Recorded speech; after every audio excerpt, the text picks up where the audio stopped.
G'day everyone, thanks for joining me. Today we've got a very small new arrivals video. I've got a box from Lee at Bathurst Diecast Racing.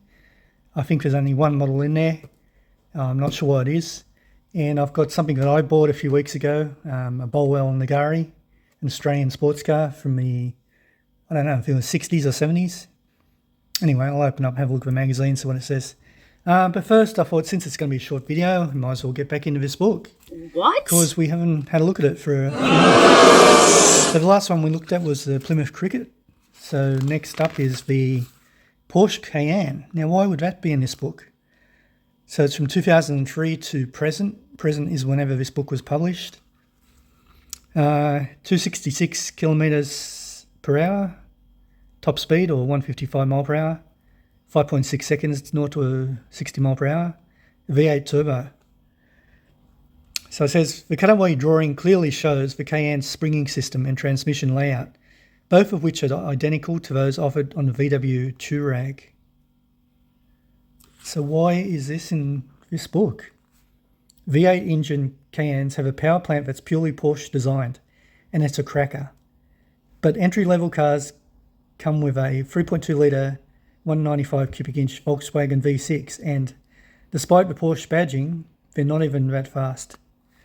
Okay. Cayenne claims to be a Porsche, but the vehicle has the same doors as a VW Touareg, and under the skin is essentially the same architecture. So there's a bit of a sheep in wolf's clothing sort of thing, I guess.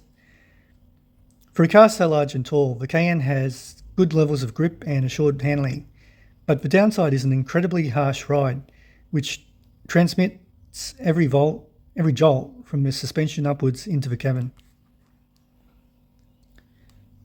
Whatever angle you look at it from, the Cayenne's styling is challenging. The lines aren't harmonious, and some riders have compared the car's bulbous nose and huge air intake to the face of a wide-mouthed toad. Maybe. Okay, that was the Porsche Cayenne. Next, the Proton Wira. Proton is from Malaysia. Specs, 182 km per hour top speed.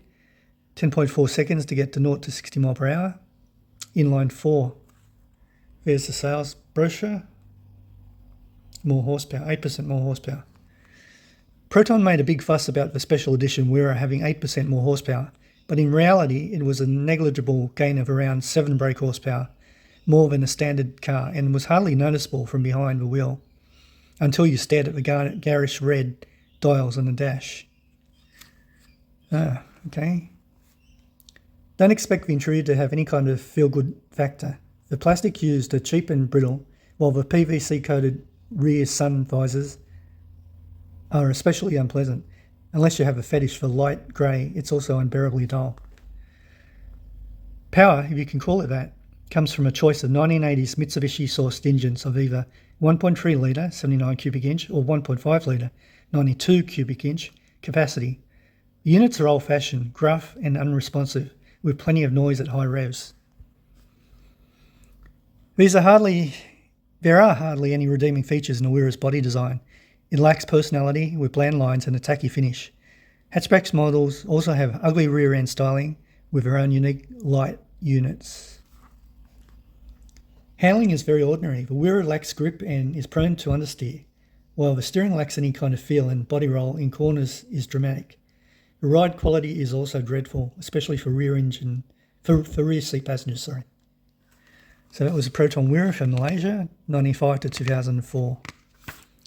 Rover 800, 86 to 99 from England, top speed 187 kilometres per hour or 116 mile per hour, 10.2 seconds to get to 0 to 60 mile per hour, inline 4. There's the catalogue, exclusive body styling. You could even buy a range of tasteless body kits for the Rover 800 range, which stopped the car looking bland and made it look daft instead. Daft. There's the car. Early Rover 800s didn't even look good, with styling that resembled an engorged Austin Montego. Post-1991 cars were restyled and looked much better, but they were still rather boring compared to executive rivals. It was supposed to be an executive car, but the 800 seemed to have been put together out of the Austin Rover parts bin That meant it had a myriad of gauges and switches plucked from more downmarket cars in the company's lineup and looked weak against German rivals. Rover offered its own twin-cam 2-litre, 122 cubic inch engine in the 800, which cost millions of pounds to develop, but it was difficult to maintain and repair, which was unfortunate given its dreadful reliability record. Rust affected early 800s quite badly, with many cars showing signs of corrosion at less than 5 years old, leading to many warranty claims for the manufacturer. The doors, trunk floors and rear wheel arches were always first to go. That is the 800 from Rover, 86 to 89. Rover City Rover, 2003 to present, from England. 168 kilometre top speed or 106 mile per hour, 11.8 seconds to get to 0 to 60 mile per hour. Inline 4. There's the car. The young couple smooching by the wall are waiting until nobody else is looking. It's their City Rover in the foreground, and they don't want to be seen getting into it. Funny. Smart outside but horrible inside. That's the City Rover. The dashboard feels cheap and the instruments sit in a hastily attached box on top of the dash. The interior light pops out in your hands, and the column stalks feel as if they might snap if you flick them too hard. The most successful aspects of a City Rover is its styling. It looks fairly smart, with lines that better quiet a few rivals. Okay, it doesn't make sense. But behind the chic veneer, it's a cheap and rudimentary car, and Rover's pricing made it poor value for money. Handling is actually quite good, but that doesn't make the City Rover a good car. It was also criticised at launch for not having anti-lock brakes as standard, an oversight in the modern marketplace. The City Rover's engine is based on an old Peugeot unit and is fairly responsive, but it's not very environmentally friendly, and it's attached to a slack, inaccurate gearbox that's deeply unpleasant to use. So that was the City Rover from 2003 to present. Okay, last one. We'll only do 5. The Seat Marbella from 88 to 97. Seat is from Spain. Top speed 131 km per hour or 81 mile per hour. 18.7 seconds to get to 60 mile per hour. That's a lot. Inline 4. Oh, it was a rally car, eh? The Marbella was awful, so quite why this driver chose to risk injury and take one rallying is beyond our comprehension. There it is, the Marbella. There were no creature comforts inside the Marbella. The fabric seats were lightly padded, while the dashboard was also made out of a simple cloth material. The doors had a painted metal finish and it had rubber mats instead of carpets. Seat gave it a new nose, but there was no hiding the fact that the Marbella was an early Fiat Panda under the skin. In profile, there was little to tell the two cars apart, with the same boxy styling and Fiat windshield as the Italian car. While not as fragile as the original Fiat Panda, the Marbella was still prone to rust if not properly maintained. The paint finish was poor and often faded, while rust found its way into the rear wheel arches, doors and trunk floor. Fiat updated the Panda in 1986, plus Seat didn't follow suit. As a result, the Marbella still had kart springs as on the rear, which in turn gave it an incredibly bouncy ride and somewhat unpredictable handling. So it was a Seat Marbella. Okay guys, I'll bookmark that and we'll get back to it when we do. Let's get into the cars, eh? Let's turn on the turntable. So this is the Australian Cars, the collection magazine. I think it comes out every couple of weeks. I only pick and choose which ones I get because at $24 or $25 and the size of these cars, I can't get them all. So I really like this one, so I thought I'll get this. Nice colour, too red. Let's take a quick gander at the magazine. Okay, need to tear this open. There we go. Let's go back a little bit. Okay, it's got the cardboard insert. That's handy cardboard. So there it is. It's got an engine at the front. It's a V8, 4.9 litre, maximum power, 164 kilowatts. 2-barrel carburetor. 209 kilometers top speed. It's a 143 scale.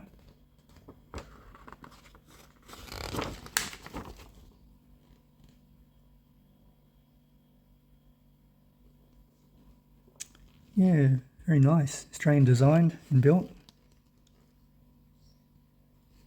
I won't spend too much time on the magazine.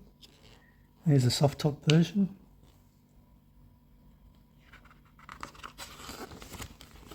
Can't say I've seen any of these on the streets in the last 20 or 30 years.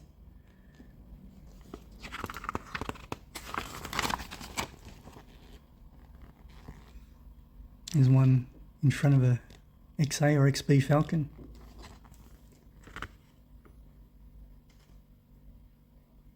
Oh, Falcon GT it is.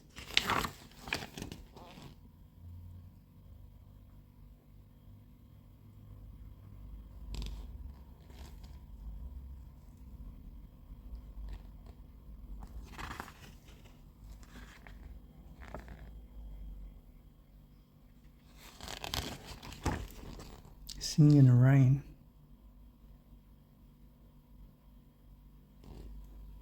I'll probably never read any of this. It's the interior. You can get the glare off it.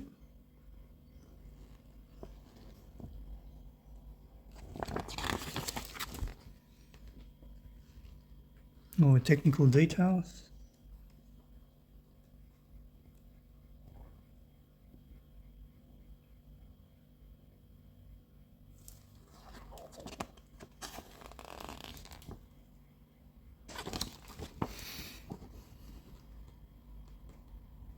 That's what it's sold for, in kit form, $27.95. What goes into a Bolwell Nagari?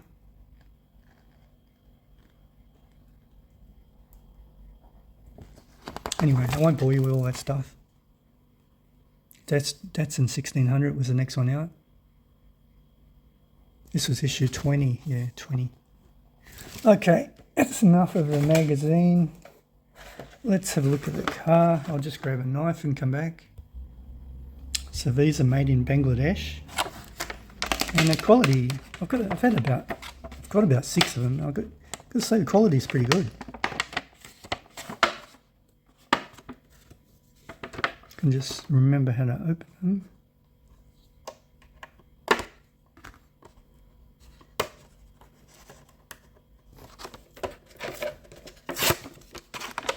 I'll just pause it again. Okay, got out. Let's get a bit closer, eh? Beautiful colour. Look at those red balls tyres. Yeah, it's really nice. And these do have rubber tyres. It's got a triangle screwdriver though. Ah, those triangle screwdrivers. Lensed headlights. The interior.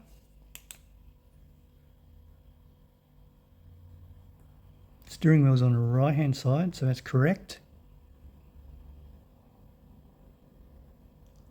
Very hard to see inside. Looks like it's got some gauges. Maybe on the other side.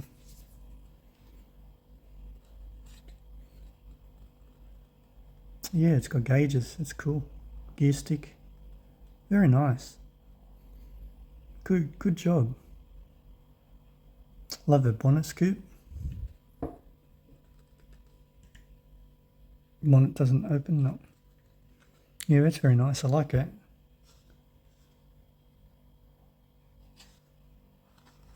Exhaust pipe, twin exhausts. Got a rear view mirror inside, lens lights, tail lights, fuel cap, door handle detail, vents, badges, number plates, windscreen wipers. Paint looks pretty good, probably just needs a wipe over. So let's give it a spin for a while. Put it in the center. A little bit more zoom. Yeah, I'm happy with that car. That's very nice. Okay, how are we going for time? Wow, 16 minutes.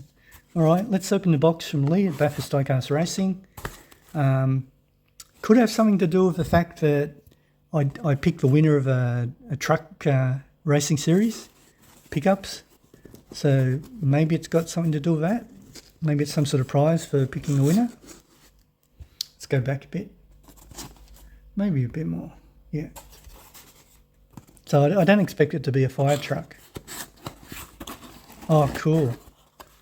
I've seen a sticker straight away. I really wanted one of his stickers. Excellent.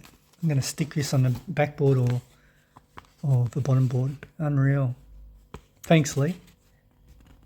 That will take pride of place if the camera behaves.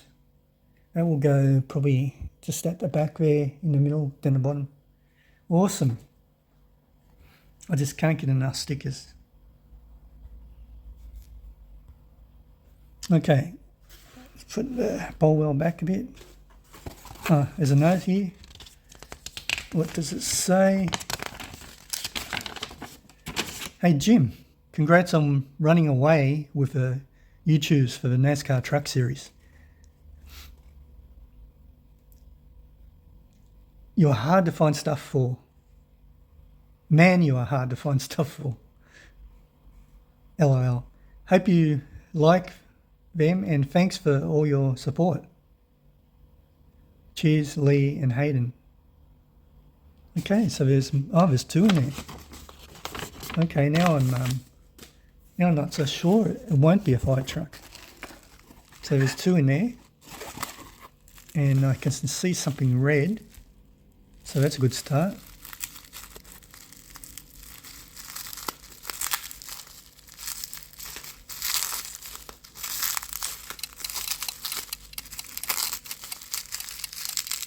Maybe it is a fire truck.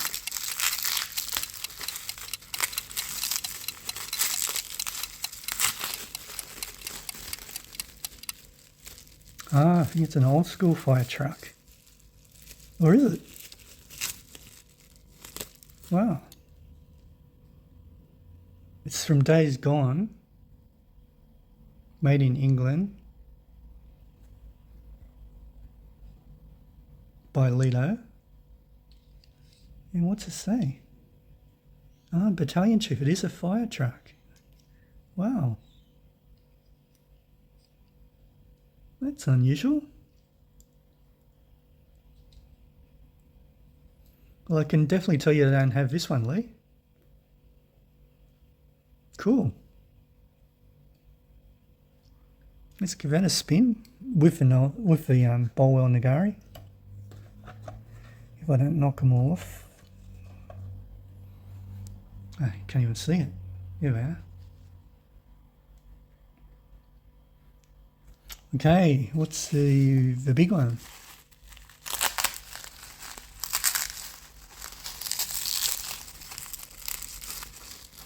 This one is golden red. Ah. Oh, fire department. Oh wow, look at this. This could be another Days Gone By. It is Days Gone. By Lido. Made in England. It's got yellow wheels. It's a San Diego fire chief. Where the hell did you get these from? Wow. Number one, is it number one company? I wonder why they put yellow wheels on it. A little bit of damage on the fender there, that's okay.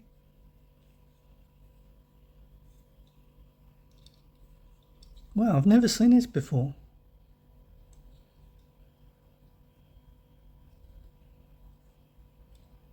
It's pretty cool. No steering wheel, I don't think. I have never seen these two before. Let's give it a spin, eh? put it that way. So that is the two models from Lee, and I got one of these awesome stickers.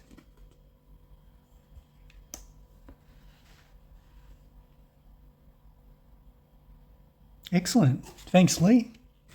Yeah, you haven't already looked at Lee's channel, watched his racing, then you're missing out. So check out Bathurst Diecast Racing. Yeah, I'm really happy with those two. Like he said, it is really difficult for people to buy things for me because I've got most of the ones I already want, like the ones I like, but these two I've never seen before. Excellent. Okay, somehow this video has gone for 23 minutes and I've hardly shown anything. But thanks for watching, everyone. Tell me which one you like the best. If you like the Bolwell Nagari, or if you like one of Lee's random acts of kindness. I actually like that one a lot. I think that's my favourite from this video. Something about the yellow. Yeah, and the sticker is unreal. I can't wait to stick this. Excellent. Okay guys, I'm going to wrap up the video. Thanks so much for joining me again, and stay tuned for more from Red Trucks. Bye for now.